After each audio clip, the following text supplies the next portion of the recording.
Morning बच्चों। उम्मीद करता हूँ कि आप सब खैरियत से होंगे। बेटा आज जो हम लेसन पढ़ने जा रहे हैं वो है हिस्ट्री क्लास सेवन्थ। लेसन का नाम है दिल्ली सुल्तान। आज हम इसके क्वेश्चन आंसर करेंगे बेटा, ठीक है। चलो शुरू करते हैं। हमारा फर्स्ट क्वेश्चन है which ruler first establish his capital eight Delhi. तो सवाल में पूछा गया है कि सबसे पहले दिल्ली को किस शहंशाह ने या किस रूलर ने अपनी कैपिटल बनाया। तो इसका आंसर है बेटा Anangpal of Tomar Rajput first establish his capital eight Delhi. तो बेटा अनंगपाल एक तोमर राजपूत थे जिन्होंने सबसे पहले दिल्ली में अपनी कैपिटल को बनाया या बसाया था, ठीक है। अब चलते हैं दूसरे सवाल की तरफ। दूसरे सवाल में है what was the language of administration under the Delhi sultans. तो इसका मतलब है बेटा कि जो कामकाज था हुकूमत चलाने का, सारा शाही कागज जो थे किस जुबान में या किस लैंग्वेज में वो कामकाज हुआ करता था। शाही जो कागज थे वो किस फरमान जो होते थे वो किस जुबान में लिखे जाते थे या फरमान आते थे ऊपर से शहनशाह से। तो बेटा जो ये दिल्ली सुल्तान थे ये एक्चुअली में सारे जो थे वो पर्शिया से ताल्लुक़ रखते थे, ईरान इराक वगैरह इस एरिया से। तो वहाँ पे पर्शियन लैंग्वेज जो है वो बड़ी फेमस थी। तो वही लैंग्वेज जब वो इंडिया में आए तो इंडिया को उन्होंने दिल्ली सुल्तान जब इंडिया में दिल्ली में आके बस गए तो वही जुबान उन्होंने यहाँ पे भी रखी, क्या, हुकूमत एडमिनिस्ट्रेशन चलाने की दिल्ली में के अंदर भी। इसलिए Persian was the language of administration under Delhi sultans. चलो चलते हैं बेटा नेक्स्ट क्वेश्चन की तरफ। नेक्स्ट क्वेश्चन है इन हुज रिजीन डिड द सल्तनत रीच इट्स फारदेस्ट एक्सटेंट। इसका मतलब हो गया कि किसकी हुकूमत के दौरान दिल्ली सल्तनत में से जितने भी बादशाह आए उसमें से कौन सा बादशाह ऐसा था जिसकी हुकूमत के दौरान जो दिल्ली की सल्तनत है तो फारदेस्ट दूर दूर तक फैलाव हो गया था, फैल गई थी ये हुकूमत। तो फारदेस्ट हो गया दूर दूर तक, एक्सटेंड बहुत ज़्यादा दूर तक ये फैलाव हो गया था, फैल गई थी दिल्ली सल्तनत की हुकूमत। तो आंसर है बेटा द सल्तनत रीच इट्स फारदेस्ट एक्सटेंड, बहुत दूर तक फारदेस्ट एरियाज तक ये पहुंच गई थी।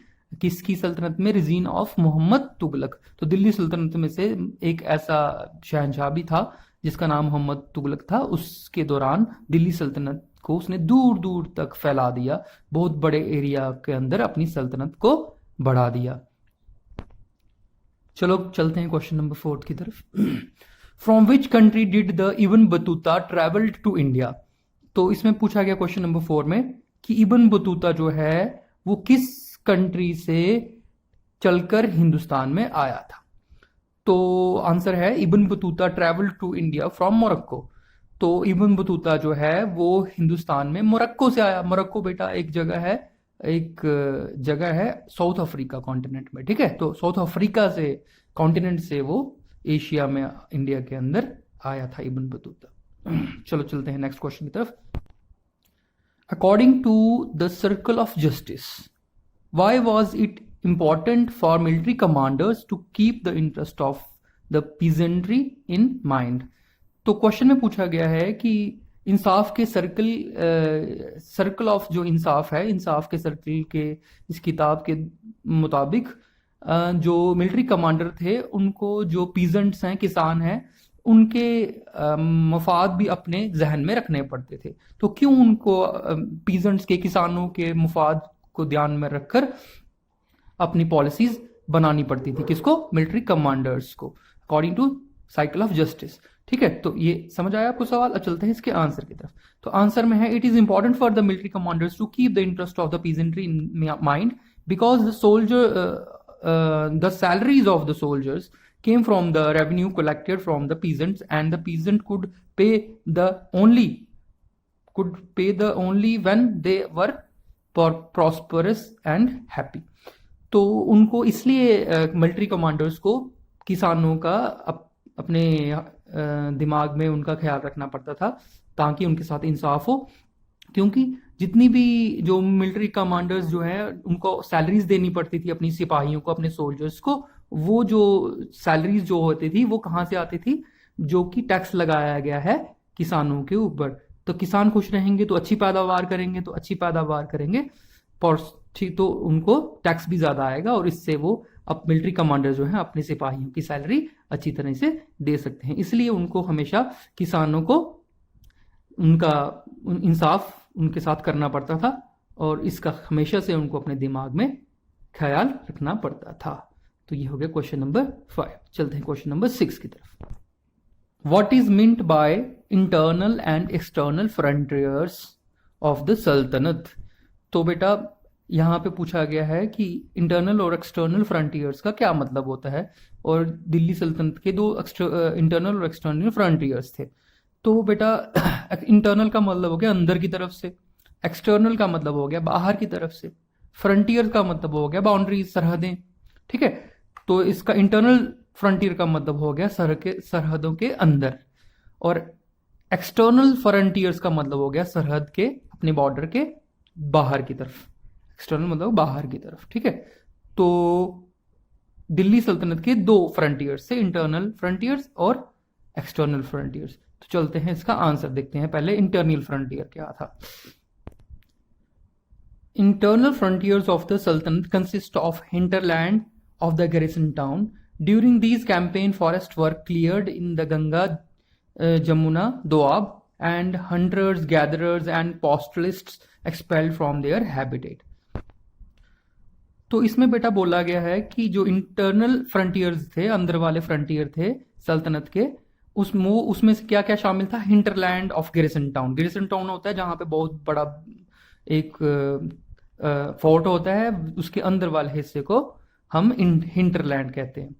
तो क्या होता था बेटा, वहां पे अंदर के सरहद, हमारे हिंदू मतलब जो भी दिल्ली सल्तनत के बॉर्डर्स थे, सरहद थे, सरहद के अंदर बहुत सारे किले होते थे, बहुत सारे, जैसे लाल किला है हमारा, बहुत सारा ना फोर्ट होते थे।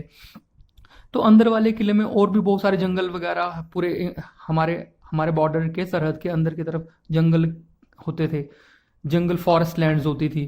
तो क्या होता था, उन फॉरेस्ट लैंड्स को क्लियर किया गया। खास करके किस फॉरेस्ट लैंड को क्लियर किया गया? दिल्ली के आसपास गंगा और जमुना का एक दरिया है, गंगा और जमुना, वो जहां पे आके मिलते हैं। दो आप का मतलब हो गया दो दरिया। तो दोनों जो रिवर्स हैं, गंगा और जमुना, जहां पे आके वो मिलती हैं, वो वाला जंगल जो है, वो वाला फॉरेस्ट क्लियर किया गया, साफ किया गया। और वहां पे रहने वाले जितने भी हंटर्स थे, जो शिकारी होते हैं, गैदरर्स जो इकट्ठा करते हैं, पोस्टलिस्ट हो गए जो चरवाहे होते हैं, जानवर वगैरह चलाते हैं, उनको हरा के, डरा धमका के, मार पीट के वहां से एक्सपेल कर दिया गया उनके घर से। उनका घर तो जंगल था, तो जंगल को काट के साफ करके उनको घर से उनको निकाल दिया गया। तो अंदर इस तरीके से दिल्ली के सुल्तानों ने ऐसा किया और अंदर के सारे लोगों को अपने इस तरीके से तंग परेशान करके उनको वहां से निकाला गया। तो इंटरनल फ्रंटियर्स में इस तरीके से अपने सरहद के अंदर, बॉर्डर के अंदर उन्होंने लोगों को इस तरीके से परेशान किया। अब चलते हैं external frontiers.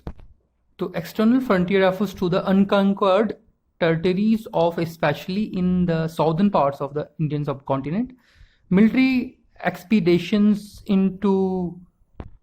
expedition into southern India started during the reign of Alauddin Khilji and ended with the reign of Muhammad Tughlaq। तो बेटा एक्सटर्नल फ्रंटियर्स में जो हमारे दिल्ली सल्तनत के बॉर्डर के जो बाहर वाले, नजदीक वाले, बाहर बॉर्डर के बिल्कुल साथ में मिलते जो एरियाज थे, उनको जीता नहीं गया था। अनकंक्वर्ड थे वो। अनकंक्वर्ड का मतलब हो गया जिसको जीता नहीं गया है, कंक्वर्ड का मतलब हो गया जीतना। तो अनकंक्वर्ड का हो गया जिनको जीता नहीं गया। ऐसे एरियाज, टेरिटरीज हो गया एरियाज। तो वहां पे जो कौन से एरियाज, जो हिंदुस्तान एक सब कॉन्टिनेंट है, हिंदुस्तान सब कॉन्टिनेंट के साउथ में, दिल्ली सल्तनत के साउथ में जो एरियाज आते थे, उनको अभी तरह से दिल्ली सल्तनत वालों ने जीता नहीं था। तो उनको जीतने के लिए मिलिट्री एक्सपीडिशन की गई, खास करके साउथ इंडिया की तरफ स्टार्ट की गई। ताकि मिलिट्री एक्सपीडिशन का मतलब